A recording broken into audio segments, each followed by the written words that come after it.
let's have a look at this photo. So I'll probably move some of the figures. They're all a little bit bunched up to the right-hand side there. We'll move them around. I'd certainly like at least one figure, perhaps crossing the road here in the snow. I will keep this. I mean, the good thing about this is it could potentially be a busy, difficult painting, but I'm going to keep all the details, such as we can see the castle, Cardiff Castle building on the left just there. This is the I think, is this the Angel Hotel? I think it is. We'll keep this to a bare minimum because the light does funny things on light does funny things on snowy days. Some things are bleached out. So let's draw this out to start off with. Have we got a focal point? I think the focal point is going to be lower right-hand side, about here, something like that. Oh, incidentally, for anybody's, if you're interested, this paper I'm working on, I'm trying out this here. It's Hahnemühle, £300 knot surface, cold pressed. 15.7 inches by 11.8.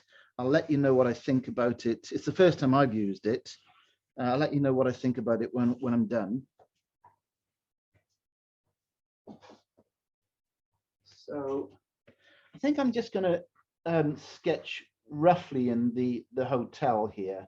It's quite high up at the top, isn't it? So there's that feature just about there.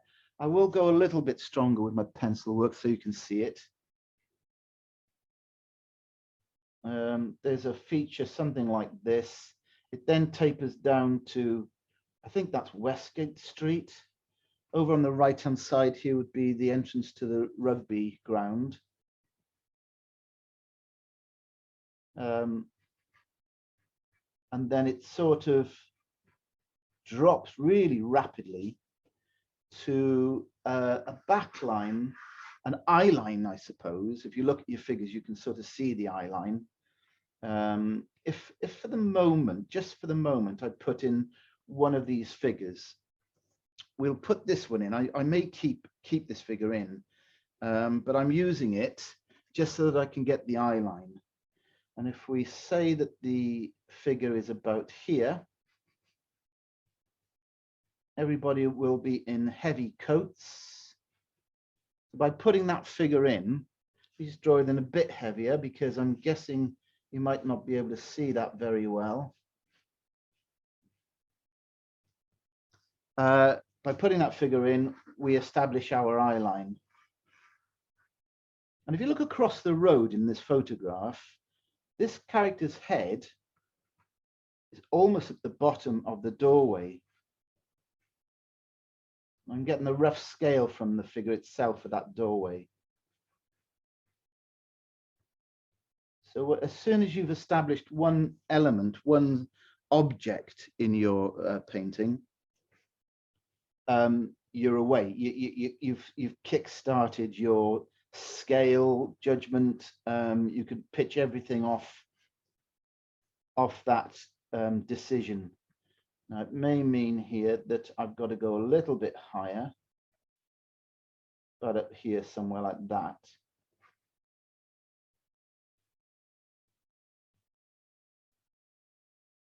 Okay, as I said, I'm not going to concern myself at the moment with the windows.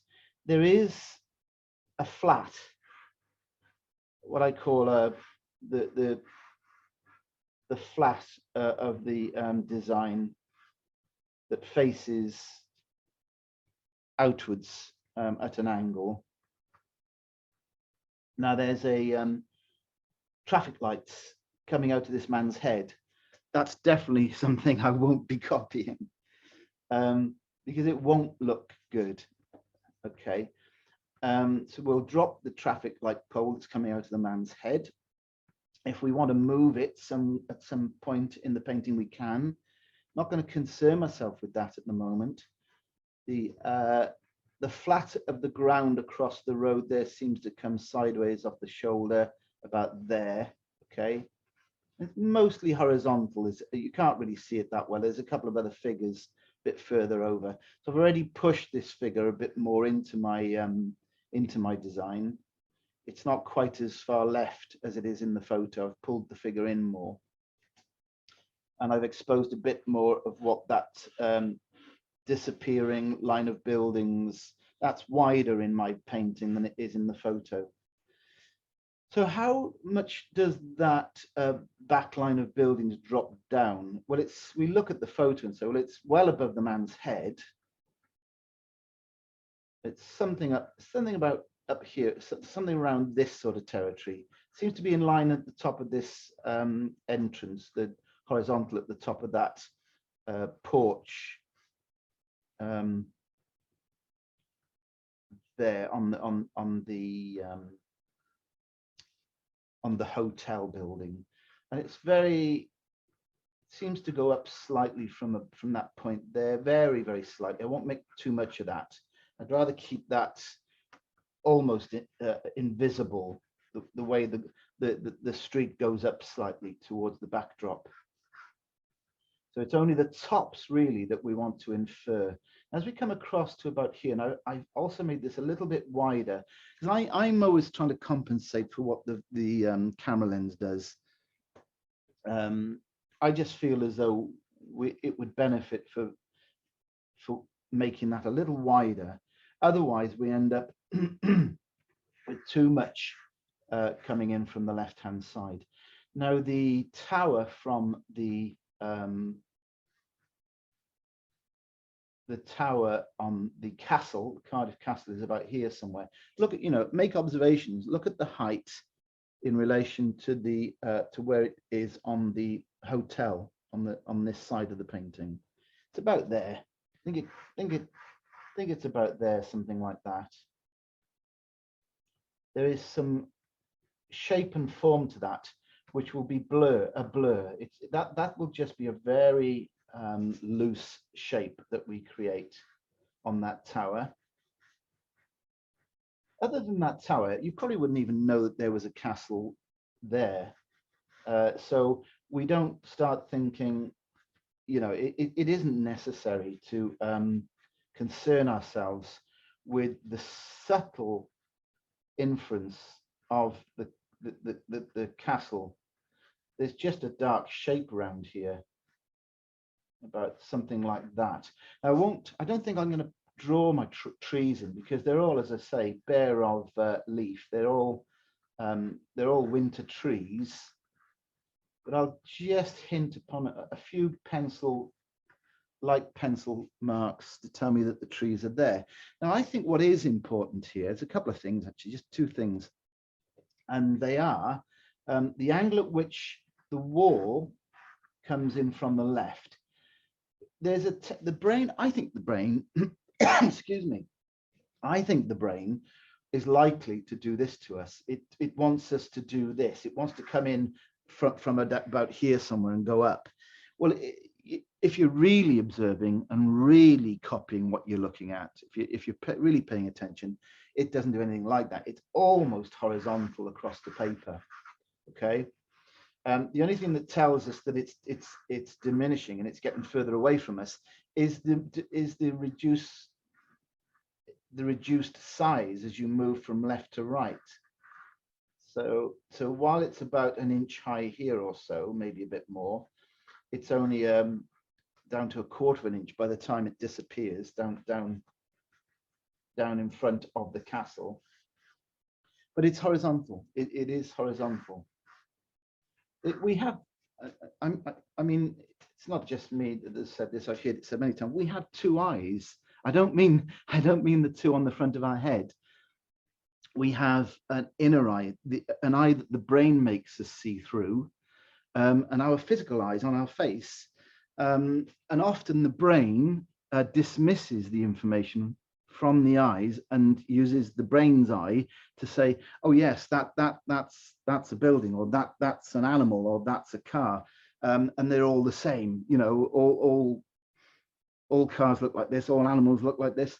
When actually, if you look rather than just see, if you make sure that you're absorbing and understanding what it is you're looking at, what it really is, then you can negate what the brain's trying to tell you and re-educate the brain and sort of saying, well, actually, the brain makes assumptions of everything. I suppose, don't ask me why exactly, it's beyond my understanding, but it'll be to do obviously with, you know, the way we were wired when we were developing as creatures.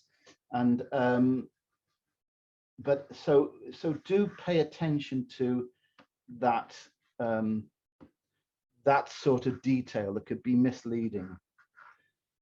Would I want to put a car in here struggling to get through the snow? I'm not too sure. There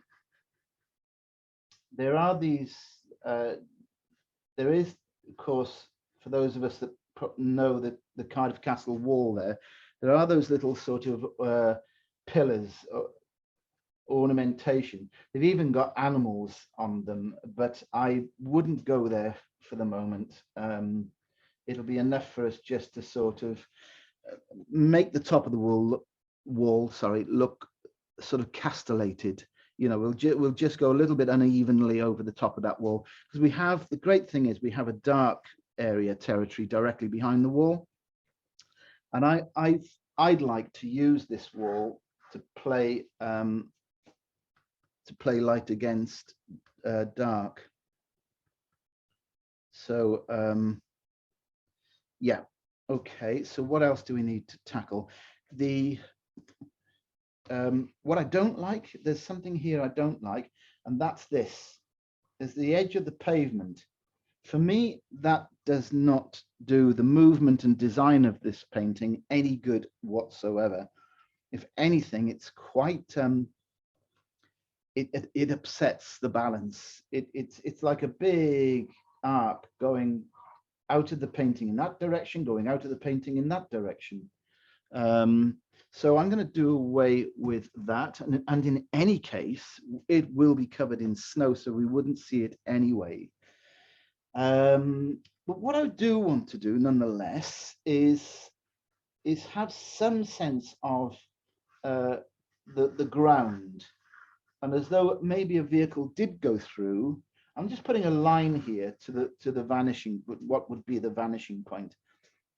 There will be several vanishing points because of the buildings and the orientation of the buildings, but we don't have to worry about that. We won't worry about vanishing points for the buildings. But what is quite nice is to sort of say, well, we'll establish a vanishing point as an intuition is about here, just at the edge of this side of the shops and buildings that run down here. Because remember, that's the eye line. Whoops, I've gone a little bit high actually on the eye line. There's the eye line there, and you will always find your vanishing point on the eye line. So I think off center, don't put the vanishing point right in the middle. I don't think that's particularly good. We'll just go to the right of it and say the vanishing point is about there.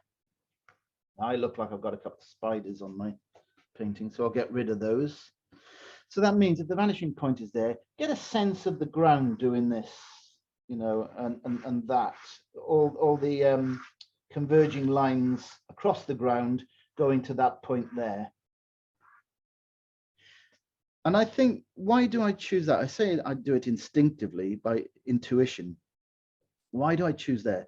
First of all, because I want to avoid the center, and because this is going to be focal point territory, I want the viewer to be taken into the focal point territory.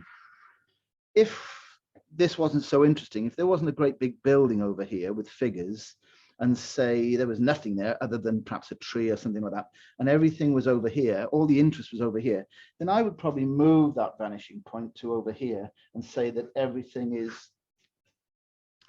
converging in this direction. So again, it's that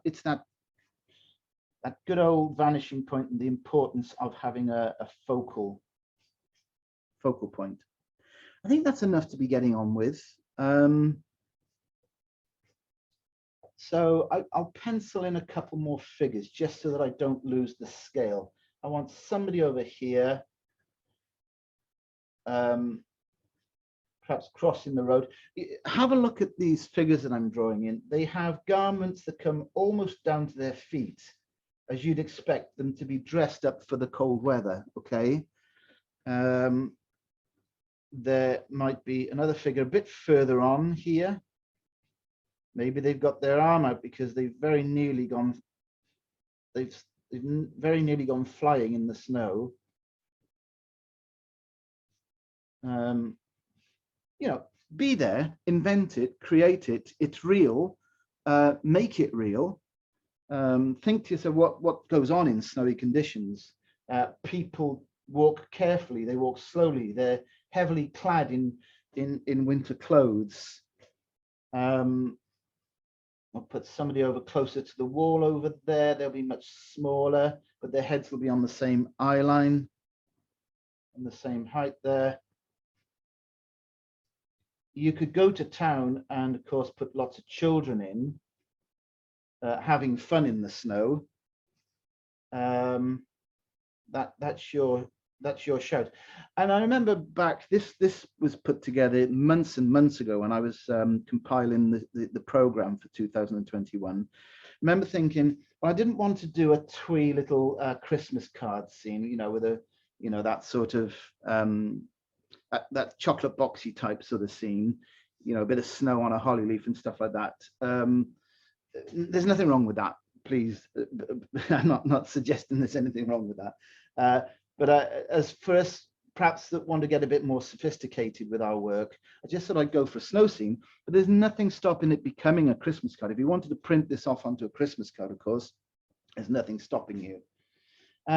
So there we are. I've got a figure over here now, got a couple of figures down here. And when it comes to windows in the buildings, I think we'll just put those damp, we'll use wet into damp or damp into damp paint. Let's get some paint going. Not much in the foreground. We'll probably infer with paint excuse me, the footprints from here in the snow with once we've got some paint going. I wouldn't I've only drawn them in so you can see what I'm talking about. Okay, let's have some fun now with some paint. I think we'll tackle this as we'll drop everything down, a wash down over most of this. Maybe everything apart from the hotel building. I tend to use sort of any brush as long as it's a big brush these days. I don't sometimes favor a flat brush over a round brush. It depends on what it is. Okay, so I could either start with the flat brush. It's your call, really. It's whatever you've done most, you have most experience with, I think. If you're trying out a different brush, maybe you're moving from a flat brush to a round brush or vice versa. You know, it's your shout, give it a go. Okay, right, I'm going to put up in my palette, let me show you my palette. I just pre-wetted the surface of the palette because I just want the paint to move a little easier. What I have noticed in some of the recent critiques is some of us have slipped back a little bit into not using enough water, so that we see a lot of brushiness, brush marks. So I want you to sort of think, whatever you do, that does not mean cutting down on the paint. If anything, you increase the paint, but you've got to definitely increase the water that you're using.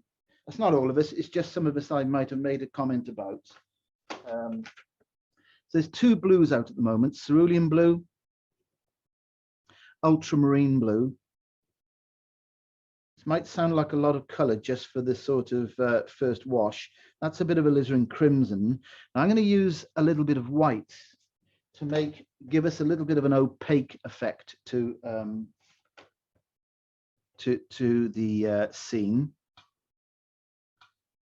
That'll just help us hint in certain areas of a white landscape, a white, just a feeling of snow. Okay, so let's start with a lot of water and a small amount of paint for now. As I say, there'll be areas where I want you to use lots of paint with the water. Now, I've got to show you this because you're going to wonder why I've stopped. Hang on a second. Hang on, I'll have to do this and go back to it. Where I was out on Monday night doing a live demonstration for Cowbridge Art Society. I don't know whether you can see what's going on there. It's bubbly. And that's because somebody very kindly washed out this water tub for me, but they've left a lot of detergent in there. And that's just going to cause that. Bear with me while I go and get rid of this soapy water and replace it with just clean water. There we go. These are things you could never prepare yourself for. Things that get you out of the blue. Yeah, it's a bit of a shame because I wanted to know exactly how this paper performed without soap in the water, to be honest. So keep it going here. If I come down with a little bit, I've just put a little bit of alizarin crimson. I'm just gonna have to get rid of the water that's on there now as well, because there's still soap on that.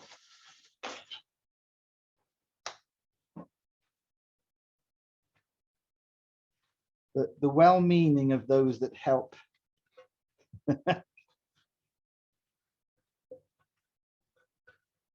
Right, there we are. That should get rid of the soap. I don't think that's ever happened before the live. Not for me anyway. At a live session. So there's a purple. I'm going to put a little bit of that cerulean blue in there. A little bit of that white, just a little bit of white to make it slightly opaque. And just going to go in over the wall here. And do you remember what I said about shaping the tops of that wall? I'm only going to do it fairly crudely for the moment.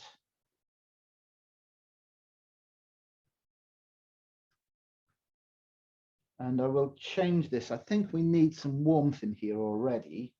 So I'm going to add some burnt sienna.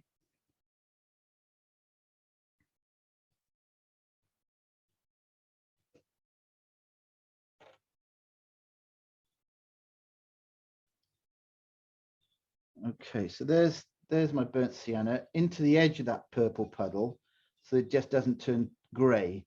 If I was to add this burnt sienna into the stronger part of that purple puddle, it would go grey.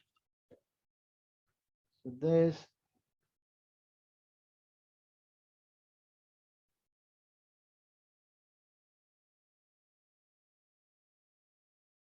that warmth. And I think I'll go into the tower as well back there. That needs to be a little grey. That needs to be a bit cooler. So what I'm doing is I'm going back to my purple mix. Now, if you go too close, I'm painting within the inside of that shape. If I were to go into the sky, excuse me, if I were to go into the sky, of course, all that will drift. So I don't mind a bit of drifting because those are the conditions that we've got here. So don't mind that at all, but within reason. Now, as it goes down there, I'm just going to dot along the top of the wall there as those shapes get smaller and smaller. You can play around with this. Now, where my finger is now, that's got to go cool. That really has got to go back to the bluey purpley color. So I'm just quickly picking up that blue color, perhaps a tiny bit of alizarin crimson, very small amount. And that can be used very watery up to about there, I think, up to where it meets the right-hand side shops.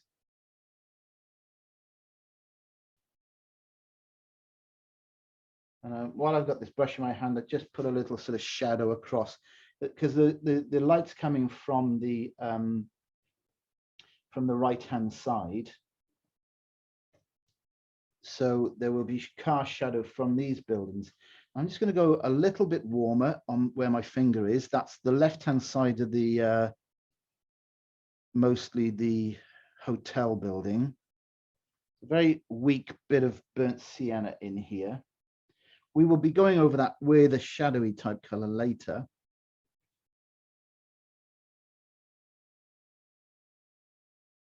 And I'm going to bring that warmth, slight, very, very watery version of that right into the, if you look at the photo, there's definitely some warmth in the lower areas of that hotel building. Just go up and meet the sky back there a little bit. And there's a little bit of warmth in the lower sky back there, if you look. Okay. I think I've got to take that paint right down, quite a long way down there.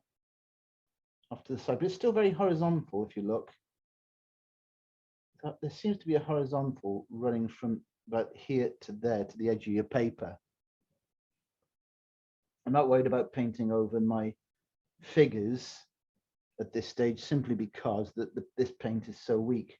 Now I'm just going up to the top to suggest some shape to that building, which gets, if you look at that now, they're slightly stronger, so you get a slightly darker area at the top of your building.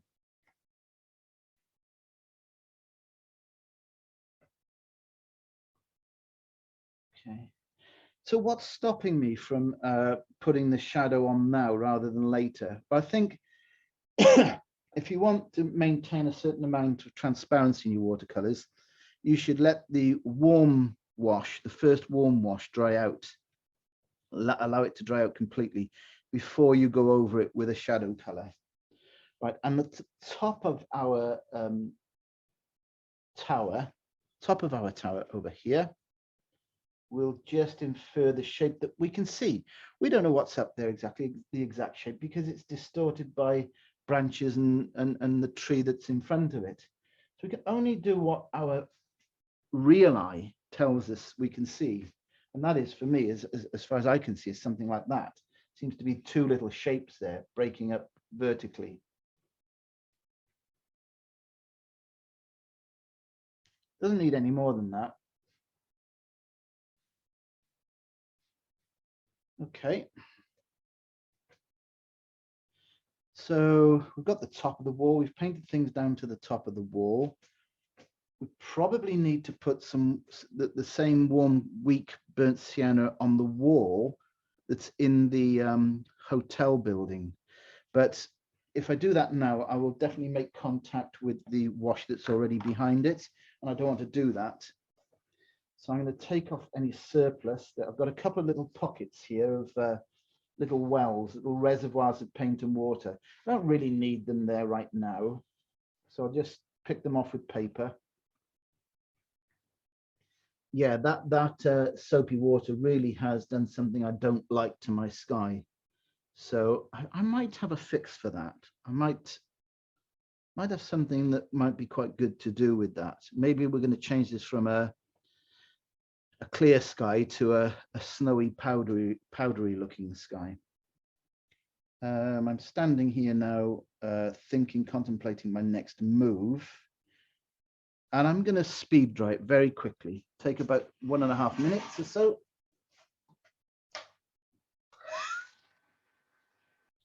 What I'm thinking of is, right this moment, is this. Is a bit of sort of line work. We can edge out some of these shapes. We could put the windows in. I think I'll do that first. So I've just picked up the small number. I've got a number 4, but a number 4 to 6, or even 7 or 8 size brush, as long as it's got a good point on it. And I'm just picking up cerulean blue, burnt sienna, burnt sienna from there, cerulean blue from there, making a sort of grey-green. And we'll just imply a few of these windows that we can see up there. Single hit of the brush each time. Seems to be a other sort of little shapes. Just bear in mind that this changing facet here, this is the wall facing us, where it's almost facing us. So we see the angle of those shapes slightly different to the angle of the turn of, as the wall turns. Things sort of go downwards slightly here.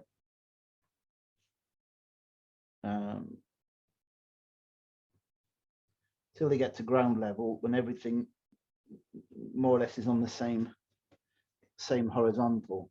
And we know the building entrance is about here, so we'll just place up a little bit of alizarin crimson in there as well. There was a little bit of warmth, I think, inside these doorways.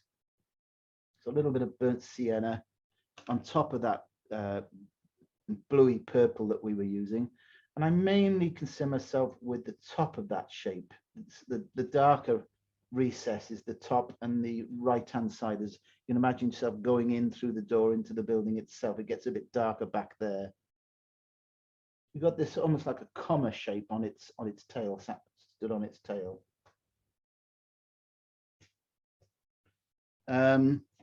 Few more windows. We can apply a few more windows. I get less fussy about them, but maybe they should be warm. Maybe there should be a little bit of warmth in those windows, because they really are facing the sun.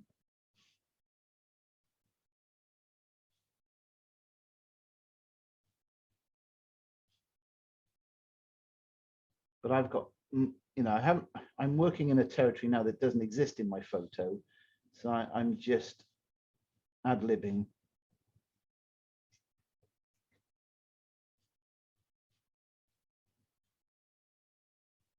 Always good to sort of indicate something at ground level.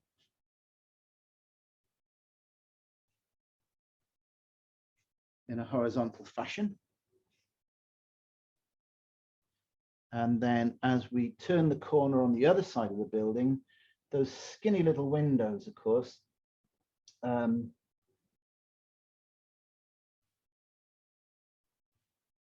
become even narrower and closer together.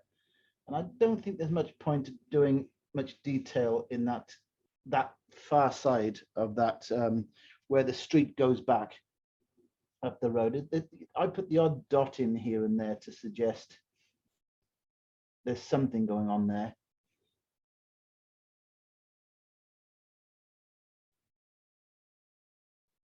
Often use my finger. I'll just put a suggestion of the tops of those buildings running all the way back down there towards St. Mary Street.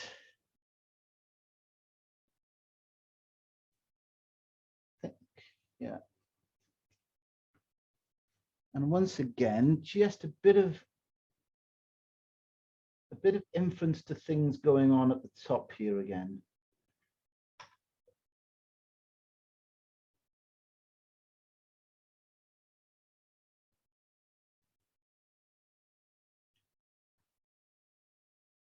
It would be so easy to take a long time doing what I'm doing right now, but all you do is make a mess if you do that. You just got a quick glance at the photo, straight back down to your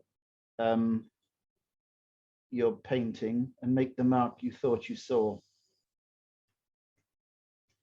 It's funny how you know, people sometimes they'll pick you up on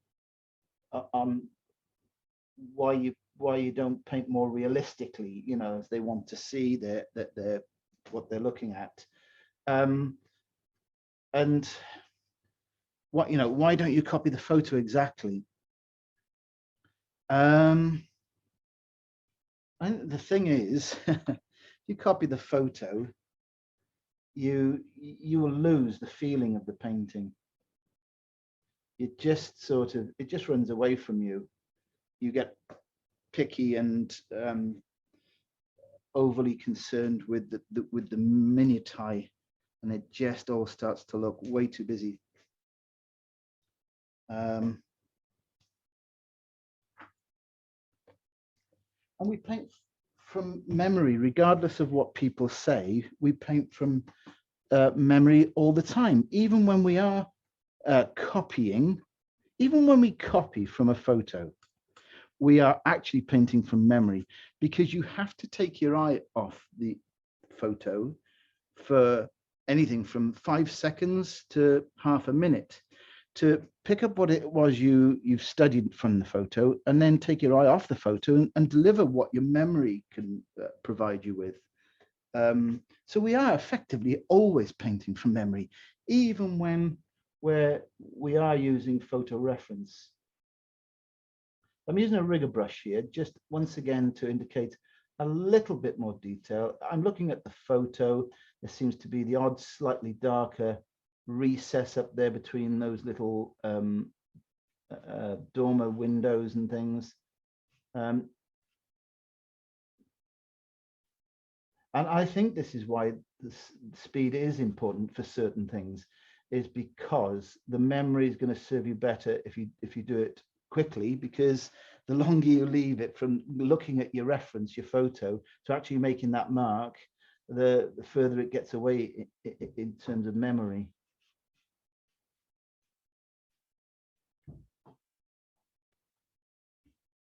So notice there's an archway there too on the side of that. Something going on here. I think I'll leave that. I'm myself now thinking you've taken that far enough. Let's move across the road over to here. I'm using the same brush, the rigger brush, and I'm sticking with this sort of burnt sienna, cerulean blue, sometimes ultramarine blue mix. And I'm just going to pop in some of these winter trees. Now, what doesn't happen in the photo is there's not a tree. This is another effect, I think, that the camera tricks us with. I think if we were stood there, we'd be aware of trees that closer to us here, out of this shot, and they would go out of the painting. They would go, whereas the trees in our photo all retained with, they're a long way off the edge of your format. They're a long way off the top of your paper. So I'm going to suggest that we can see slightly more to the left, and therefore those trees will be taking us out of the edge of the paper. That's always good. There's something static about containing all your elements within the confines of the edge of your paper. It really is like saying to your viewer, this isn't real. This is all stuck on a piece of paper. Whereas if you imply that this tree goes out over here because it's bigger and it's closer, that gives the viewer a far greater sense of realism, actually. So moving further down here, try and couple these things together by crossing branches. So I'm not necessarily looking at individual trees. I think that's really important. Don't start looking at these shapes as individual trees. It's the odd one that's a bit taller than the others, yes, but really you're just connecting them all. My little rigger brush is just dancing over the surface. It literally does a dance. And it does seem as though there's a tree here further down the road in front. I've got to be a bit careful with that because the limbs might look a little bit too heavy. I think what I'll do for this one down here is turn the little rigger brush on its side and do that.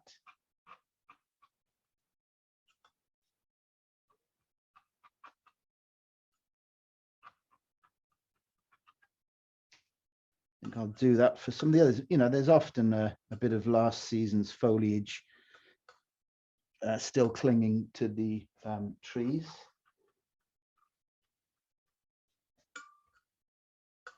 It's very easy and you know, simple way, nice way to indicate bulky foliage.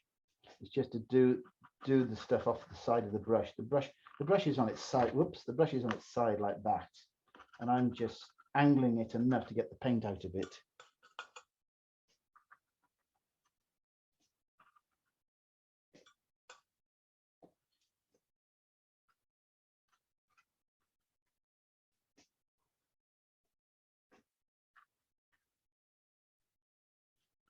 Okay, I suppose we need to get a little bit of darkness back in between some of these concrete shapes. These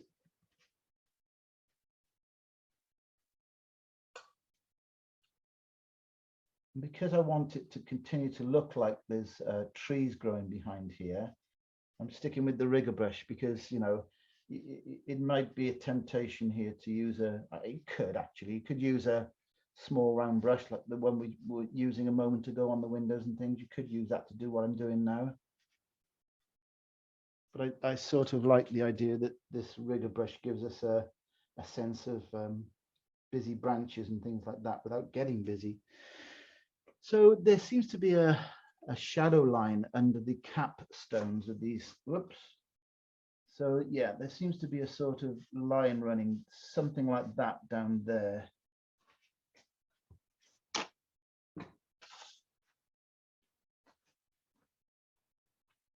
Break that line up with a tissue. I've got to be careful with the line at the base of the wall because it'll probably be obscured. That line will be obscured by the snow.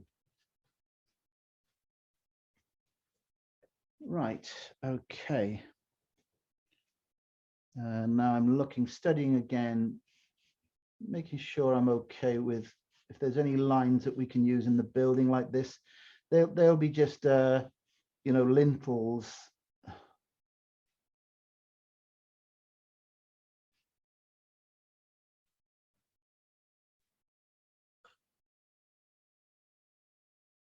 And if this were to get a little bit too busy, I'd probably just take a bit of a white wash, literally a sort of white glaze with gouache, and go over some of this building just to knock some of my busyness back out of it. Now then, I think an area over here where I've just been could be a little bit darker, a little bit bolder. So I'm mixing up this time ultramarine blue and burnt sienna. I'm doing away with the cerulean blue in this time because with using the ultramarine blue instead of the cerulean blue will give me a slightly darker mark, a darker shape. There it is there. That one there, burnt sienna, and that one there, which is ultramarine blue. That will always be a darker mix than if I put too much cerulean blue. The cerulean blue was very useful because I didn't want all of this stuff to be that dark, but just one area maybe slightly darker than the rest. And that is something that I pick up on from the photos. The photo, you know, I'm not, you've got to, if the photo's offering something that you know is going to work, do it, use it.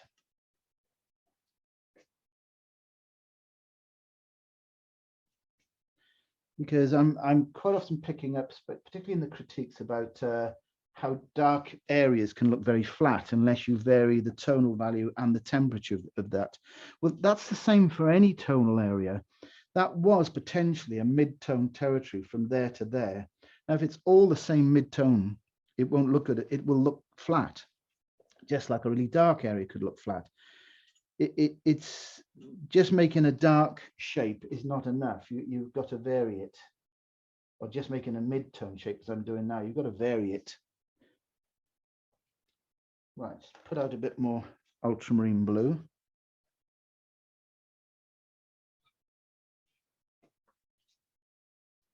It's just getting there now. I think the strength of that dark is just getting there.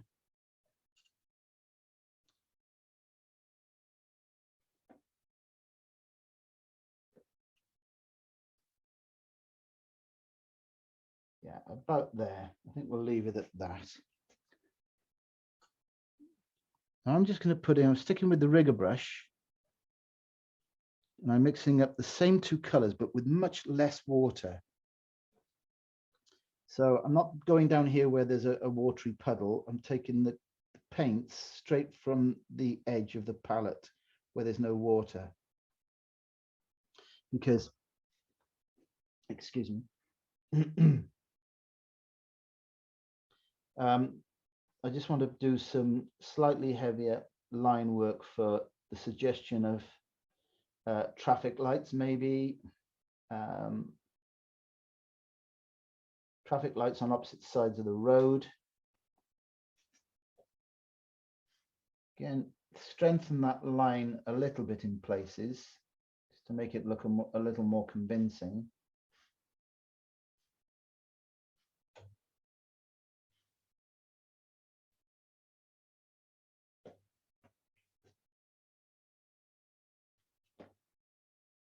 Quick glance at my photo. Seems to be some vertical shapes running down the wall in places. That's the post of the traffic light itself. Okay, let's start thinking about the snow. Let's start thinking about the ground and the figures. Now then.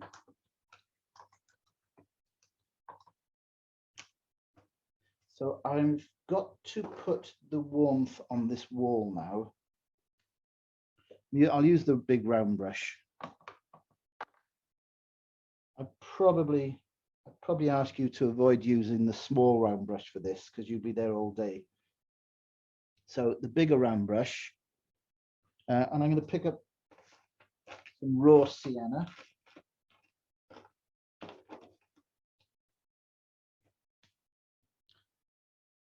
Raw sienna. And this is a very watery mix again. And what I'm doing with this, I'm hoping to convey this warm sunlight that's coming from the right-hand side. So it's very, very watery. That looks strong, but there's a lot of water in that. And not only does this hit the side of the porch there on the on the hotel, it seems to show up inside slightly too there, and it's dotted around in this area where it hits the building. But this is the side I wanted to show off. I'm going to go through those figures completely. Now, as this lovely warm color goes further down the road, it stops becoming a lovely warm color and just gets a little bit cooler. So I just pick up a tiny bit of blue in that yellow and cool it off.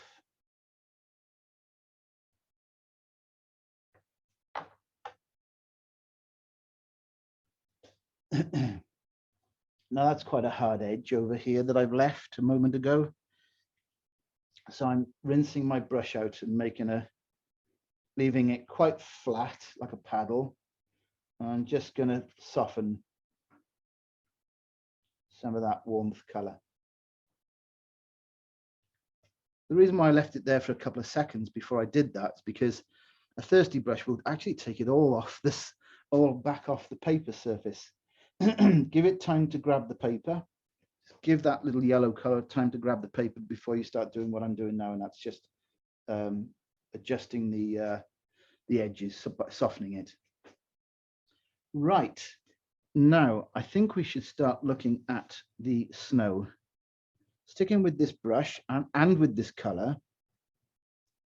So there's a lot of water in here. I want a really weak glow of light across the snow, right across the road.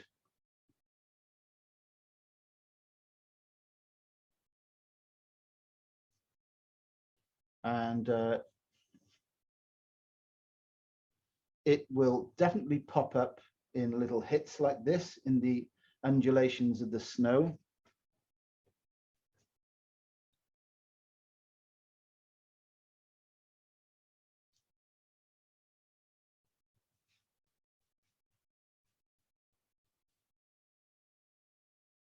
So think warm. You suddenly, I want you all to feel the warmth of this sunlight as you're applying it to your painting.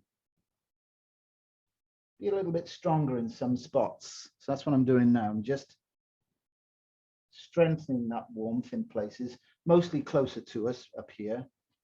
Don't put this warmth down the road, further down the road. A little bit stronger maybe across that main lay of the ground there.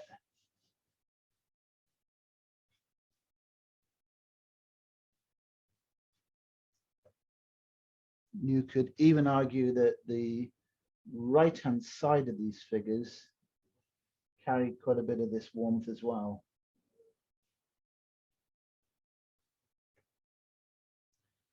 Okay.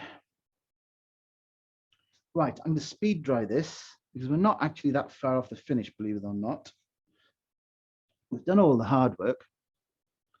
So I'm just putting that brush down. I'll probably have to clean all that off in a moment. Let me speed dry.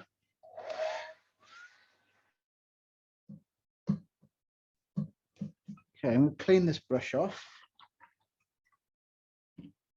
Spray that so I can clean it more easily. There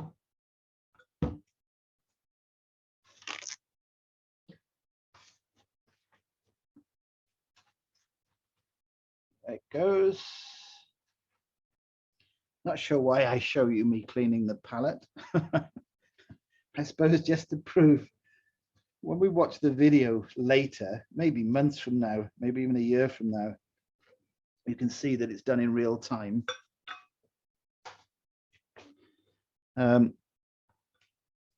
Okay, here we go then. Let's put down these big brushes, these round brushes for a moment. And I'm going to pick up the flat brush. And I must say, this is quite possibly just a personal thing for me. There's nothing wrong with doing what I'm about to do with a round brush. You could do that. It's really up to you. As I said earlier, it's really what you're most comfortable with at this point. You might want to change it in the future. You need some practice with another brush, and do that on scrap paper. You know, get used to handling different types of brushes. So there's my ultramarine blue, alizarin crimson mix. Purple is a really, really important color in snow. It's because we use the warm colors to show the sunlight. And the best complementary for that, of course, for a rich yellow like that is a purple.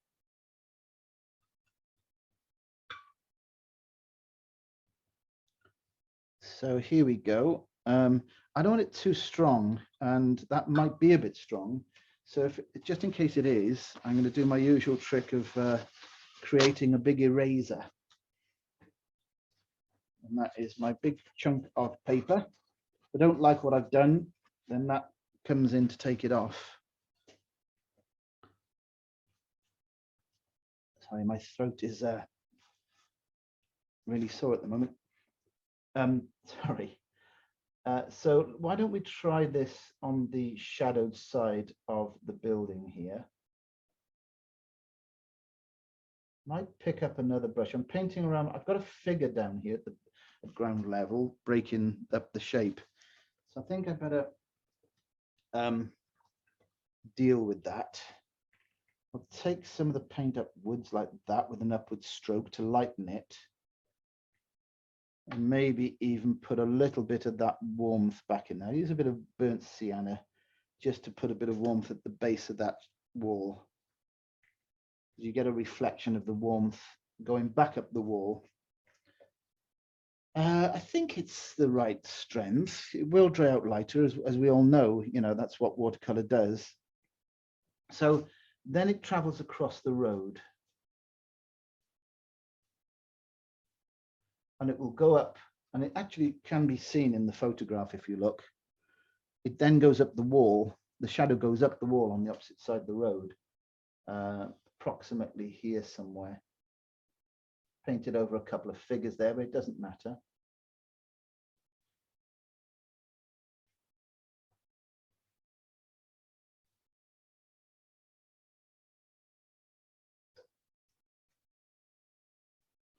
Okay, I do need to take, I have picked up a small brush now because I'm going over all the rest of that wall down there. And with this paint that we've got here, I'm just going to manipulate some really soft suggestions of shadows in the distant buildings down there.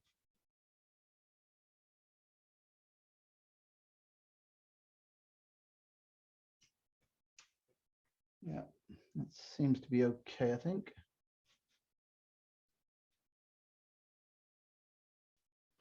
Right, okay. I'm just making good my patterns, because that's what it is now. It's about patterns. On the dark side of these little features will be shadow.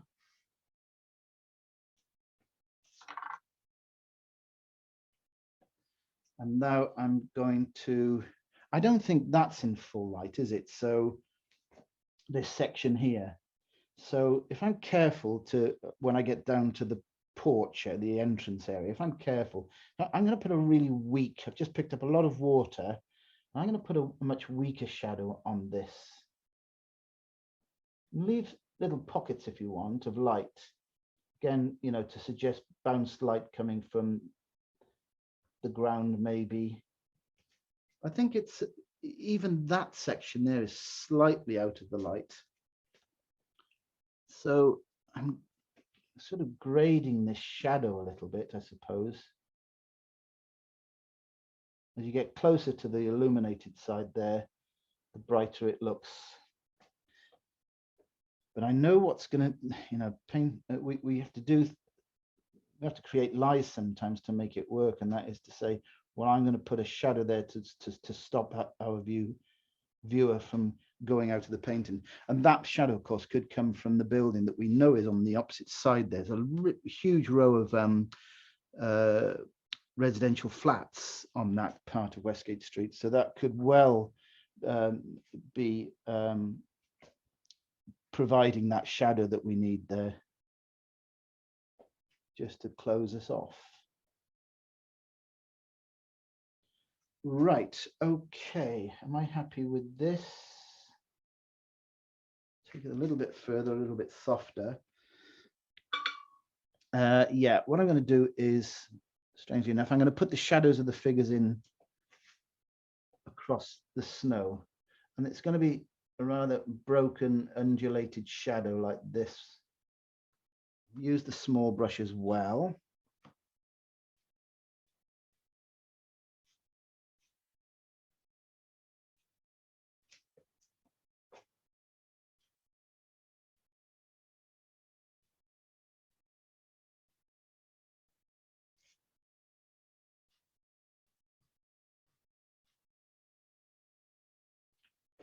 And I'm going to have shadows coming in from the right-hand side for all the banners and the posts that stand there advertising the rugby ground.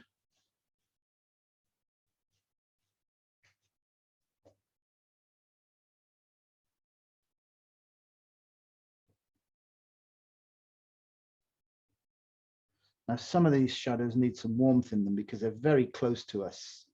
So I'm just adding a little bit of burnt sienna in places.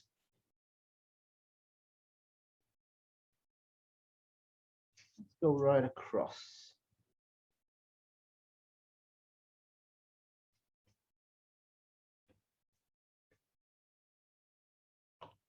Now I'm going to speed dry this because we have to soften areas in a moment.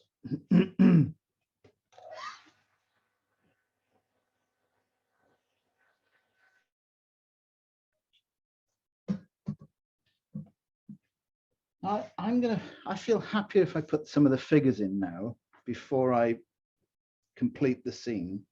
So I'm going to do that. I'm going to use ultramarine blue burnt sienna.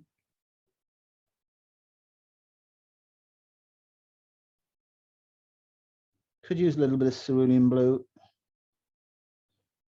Quite a strong mix. Need these figures to be quite dark. So I put paint at the top shoulder area, okay, like that. But then this brush goes into the water and then lands well below the delivery of paint and use the dragging down technique just to sort of suggest the form, if you like. Often put elbows sticking out when in snowy conditions, as though people are just walking very carefully. Another figure here. Oops, I'm making marks with my fingers accidentally there.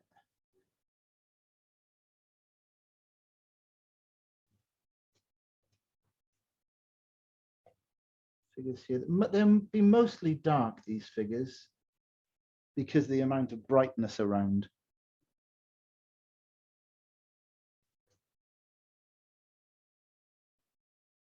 And this person's got a, potentially, if I'm not careful, has got a traffic light sticking out of their head. So just make sure the head is seen separately to the side of that vertical post. And I'm just going to dot a few other figures. They're no more than a quick hit of the brush like this. Over here, the same. Now these closer figures, we'll have to do the same as we did with this close figure here. We'll start at the top, put the head in so we know that we've got the head height right, and then deliver the main paint to their heads and shoulders there. There's two figures at once. Clean the, dunk the brush in water and then drag that paint down.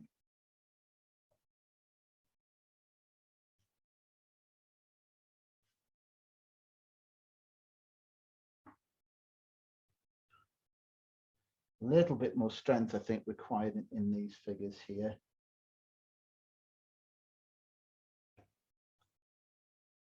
Now, you know, if you want to put varying colors in these figures, I'd be very, very careful, because they may, or, you know, this person over here may be dressed in bright red.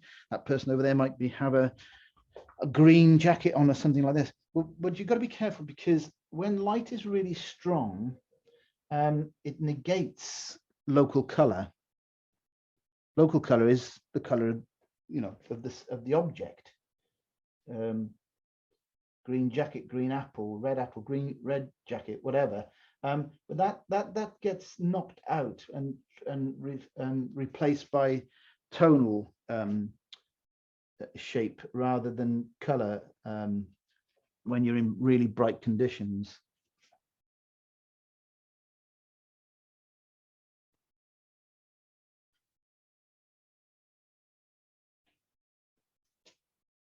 So yeah, do with slightly darker leg on this character here, I think. Perhaps that one, just under the jacket there, we'll darken the leg, that part of the top of the leg under the jacket area, under the coat. Okay. I'm just going to put in here some footprints through the snow. Probably going to use the same purple shadow mix. Don't go too mad with this. You'll really spoil the paint in it if you give everybody their own little track mark. It's just a couple of these characters, near a couple of these closer characters, that you want to suggest those sort of shapes in the snow. Bigger here, of course, but as you get closer, or further away, I should say, but closer to your figures, those little dents in the snow will appear smaller, you know.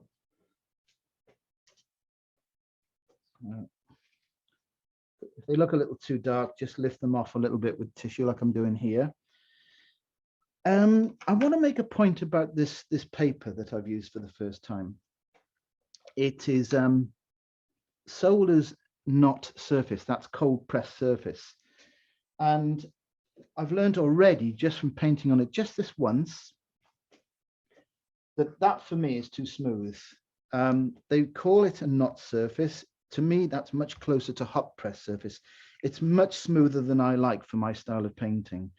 If I buy this paper again, I would make sure that I buy the rough version, which I will assume is something a bit closer to the other brands when they talk about not NOT cold pressed.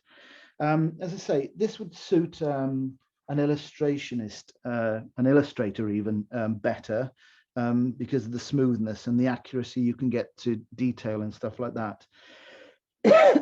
Excuse me. So that I point that out now, because I know I'll forget to mention it otherwise. Right. I don't think I can do much more on the on this, but what I'm going to do, I'm just going to soften. There's a little bit of a hard transition between the yellow and the white. So I'm picking up the weakest area of that puddle that's on my palette, okay? And even adding more water to it, in fact. And I'm just going to sort of suggest some even weaker shadows running through the warm. I'll even just put a little bit of shadow back in there from something to close the painting off. And then this is something else I'll do. And I think I'm doing this, I'm needing to do this because of the surface of the paper. I don't think I'd be doing this, what I'm doing right now, if I was using a rougher surface. I'm having to create artificially a sort of rough texture look. But there we, it's interesting. This is why I've spent most of my early years learning, is by just doing these things and learning from. It's these sort of things that make you decide what you should do and what you shouldn't do. What works, what doesn't work. Let me join, I just want to join, I think, a shadow along that baseline for some reason to keep that wall movement going from left to right. I'm going to pick up some white. I think I've really got to get this out. Oh, that's incredibly smooth. I can't believe that they've labeled this paper cold pressed. It should be much rougher than that.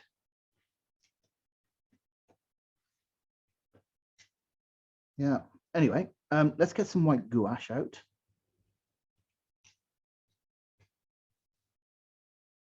And there's my white gouache. There it is. I think I'm going to, I've got to do something to this for the lack of texture on the paper.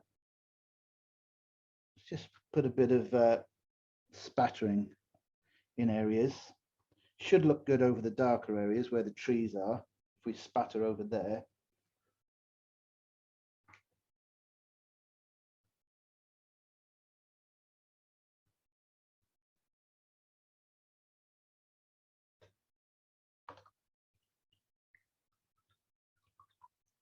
Yeah, I'm going to do something to bring some atmosphere to this, because it's almost too tight. Well, it is too tight. There's no getting away from it. It's too tight. It looks. So what I'm going to do is this. I'm going to take the flat brush. I'm going to pre-wet the sky again up here. So you can give this a go on your standard paper if you want, folks, or you can leave it where it is right now before you do this. You don't have to do this. I do like showing you how I get out of trouble. I think it's really important in our learning. So I put the gouache directly onto the paper, as you could see. And what I'm going to do is just scrub it around. It becomes like a milky wash. I'll go over some of those distant areas back there like this. Down the side of the shadowed side of the building down there. hit across the top of some of those buildings on the right. Really softens off the edges at sky against the sky. Got little chunks. I think this tube of white gouache, a little bit dry, so I'm just taking those off a minute. Let's cut into the trees a little bit, give them a bit of form. Oh, that's I'm so much more happy with that. But then I've sort of done this before. I've been in this situation before. And so that wasn't so much a gamble. I had a feeling that that would work anyway, from being in this, as I say, being in this situation perhaps many times before. I almost favor that from what it was before. A little bit of white in places. Let's put a little bit of white on our figures just to give them highlights, a few highlights. And we'll call that a done job, I think.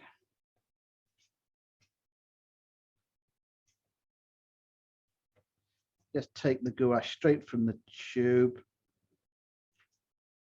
The odd hit of light on around the heads and shoulder area of our figures. I think what's really needed too is that we need some verticals. So yeah, I think I'll just give this street scene a few more verticals. We'll look for some tree. I'm amazed we can't see in this photo any of the many, we know they're there, is these telegraph posts and lamp posts rather.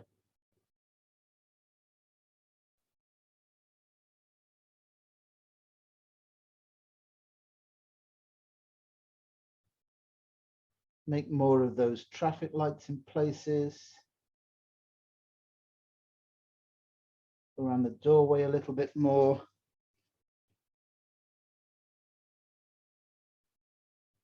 I'm just popping areas out with this.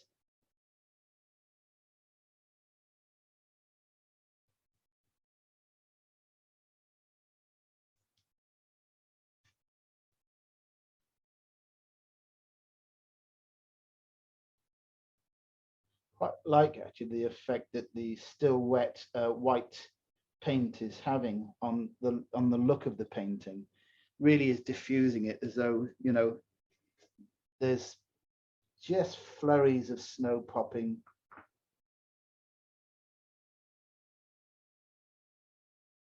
Popping down.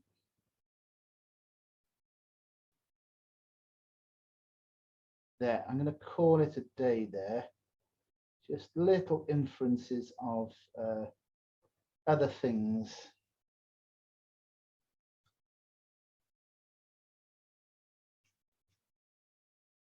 All right, let's put the mount around it and see what we've got.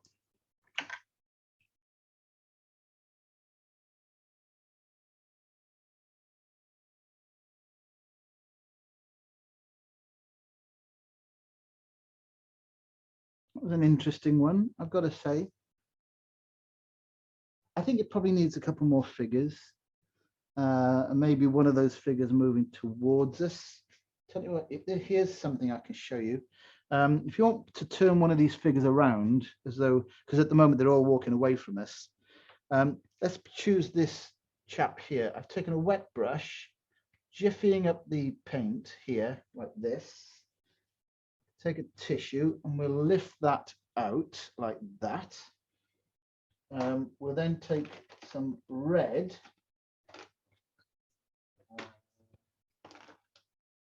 Let's take a bit of alizarin crimson and some burnt sienna.